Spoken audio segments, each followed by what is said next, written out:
अगर किसी से कोई गलती हो जाए और समय रहते वो अगर सुधर जाए तो उसे गलती नहीं भूल कही जाती है।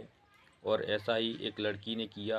अपनी शादी के बाद ससुराल से जब वापस आती है और प्रेमी के साथ बार बार बनाती है संबंध, जिससे वो हो गई प्रेग्नेंट। आगे जो हुआ उसे सुना आपके पैरों तले ज़मीन खिसक जाएगी। जी हाँ दोस्तों, नमस्कार। मैं दीपू दीपराज आज आपके बीच जो सच्ची घटना लेकर आए हैं, ये उत्तर प्रदेश का एक ज़िला है झांसी। झांसी के रहने वाले सत्येंद्र झा और उनकी पत्नी अनीता झा। सत्येंद्र झा की 46 साल उम्र थी और पत्नी की 42, और उनकी बेटी छाया झा जिसकी 20 वर्ष उम्र थी, और उनके एक बेटा था मुकेश झा जिसकी उम्र 16 वर्ष थी।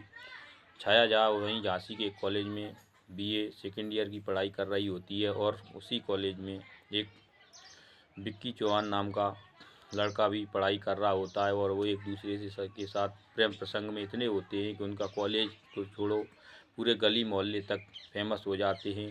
तो फिर एक दिन उस सत्येंद्र झा के जिगरी दोस्त जो विनोद पटेल होते हैं, वो उनके घर आकर बताते हैं कि तुम्हारी बेटी जो है कॉलेज ख़त्म हो जाने के बाद विक्की चौहान के साथ भागकर शादी करने वाली है, और वो दोनों प्रेम प्रसंग में हैं। पूरे गली मोहल्ले में ये बात फैल चुकी है, लेकिन सत्येंद्र झा को ये विश्वास नहीं हो रहा था। लेकिन शाम को जब घर के चारों सदस्य खाना खा रहे थे, बार बार सत्येंद्र झा अपनी बेटी छाया की तरफ देख रहे थे, लेकिन छाया बोली, पिताजी आप कुछ कहना चाहते हैं? तो सत्येंद्र झा ने पूछा कि बेटी आप किसी लड़के के साथ प्रेम प्रसंग में हैं? तो छाया मना कर देती है, पिताजी आपसे किसी ने गलत कहा है। तो सत्येंद्र कहते हैं ठीक है, मैं अगली सुबह उठकर मैं इसी वर्ष आपका कहीं ना कहीं रिश्ता कर देता हूँ। गली मोहल्ले के लोग ऐसे ही वक़ा करते हैं। तो फिर छाया कहती है नहीं पिताजी, मैं विक्की चौहान के साथ रिलेशन में हूँ, मैं उसी के साथ शादी करूँगी। तो सत्येंद्र झा समझाते हैं कि तुम्हारा और उसका शादी संबंध नहीं हो सकता, वो दूसरी कास्ट का है, हमारी बिरादरी का नहीं है।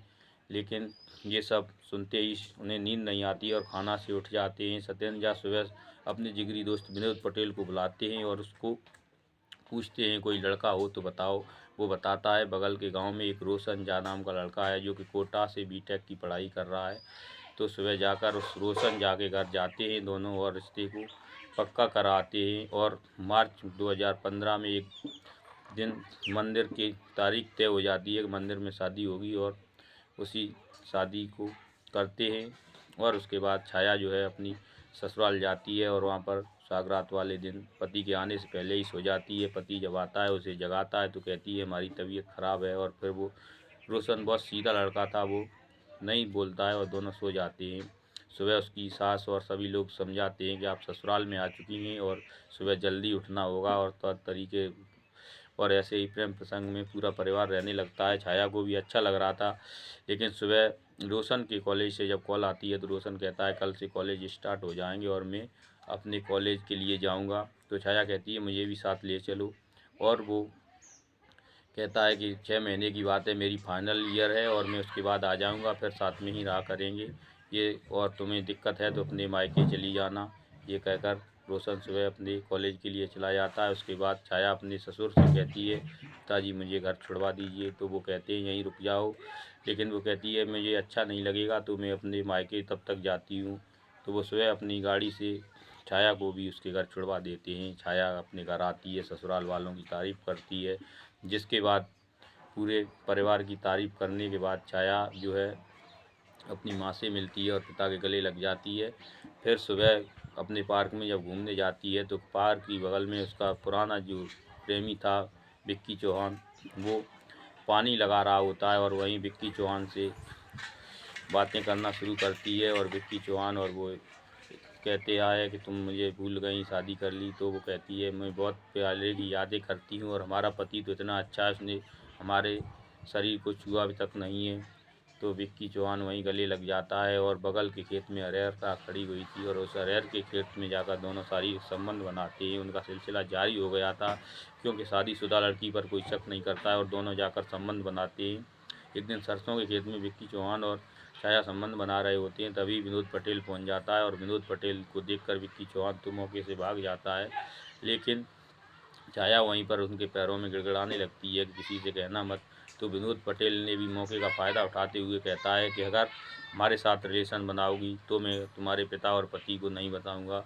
छाया के कुछ समझ में नहीं आता है और वो हाँ कर देती है और उसके बाद विनोद पटेल संबंध बनाता है। फिर उसने डेली का सिलसिला जारी कर दिया था, क्योंकि सत्येंद्र झा का वो दोस्त था और उसके घर जाता, जब भी उसे इच्छा होती उसके साथ संबंध बनाता। एक दिन रात को छाया उल्टियाँ करने लगती है तो अनीता झा अपने पति सत्येंद्र झा को बताते हैं कि छाया की तबीयत खराब है और हॉस्पिटल ले जाते हैं। तो हॉस्पिटल में वहाँ के डॉक्टर बताते हैं कि छाया प्रेग्नेंट है और उसको बच्चा होने वाला है। तो सत्येंद्र झा वहीं से अपने दामाद को फ़ोन करते हैं और उसे खुशखबरी बताते हैं। तो रोशन जो है बताता है कि मैं क्या बताऊँ आपको, मैंने उसे छुआ तक नहीं है, वो कैसे माँ बनने वाली है। तो वो फ़ोन काट देते हैं। फिर छाया को पूछते हैं तो छाया बताती है कि मैं विक्की चौहान के साथ संबंध बना रही थी। फिर उसके बाद उन्हें विनोद पटेल ने मुझे पकड़ लिया। फिर तब से विनोद पटेल भी हमारे साथ संबंध बनाते हैं। मैं क्या बताऊँ ये लड़का किसका है।